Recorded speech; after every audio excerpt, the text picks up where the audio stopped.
দেখিয়েছিলাম দিদিরা এসেছে, তো দিদি জাইমু বর্ধমান গিয়েছিল কাজে। আর দেখো এখানে নিয়ে এসেছে চিপ অ্যান্ড বেস্ট থেকে সোনাই আর আমার জন্য বিরিয়ানি।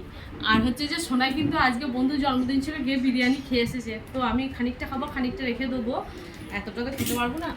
অনেকটা বড় প্যাকেটে দিয়েছে এরকম চুর দিয়ে, এক প্যাকেট বিরিয়ানি আছে। আর তোমাদের দাদাভাই খাবে, ও তো এসব পছন্দ করে না, ও খাবে আজকে জল ছাকা ভাত। দেখো, আর এখানে ঢ্যাঁড়সের ঝাল আছে, বড়া ভাজা আছে, মেখে দেবো পেঁয়াজ দিয়ে। আর এখানে ওই কুদরি আলু ভাজাটা আছে ওবেলাকার। তো এই খাওয়া দাওয়া আছে। আর এখানে স্যালাডটা দিয়েছে।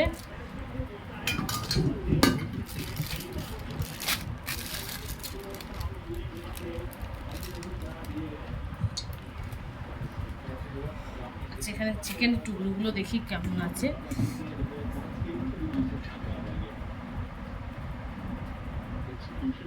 অনেকটা আছে। আমাদের এখানে তো বিরিয়ানি 120 টাকা করে নেয় প্লেট, আর এগুলো 210 টাকা করে। তাহলে তো অনেকটা দেবেই বলো।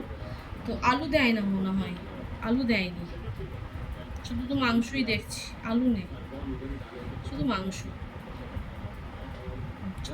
আছে 3 পিস। হ্যাঁ, এটা আলু। ও, এটাই আলু নিয়েছি, মাংস নেইনি। আচ্ছা ঠিক আছে, চলো রাত্রেবেলা খাওয়া দাওয়া হোক, তোমাদের সাথে দেখা হচ্ছে একটা ভিডিও।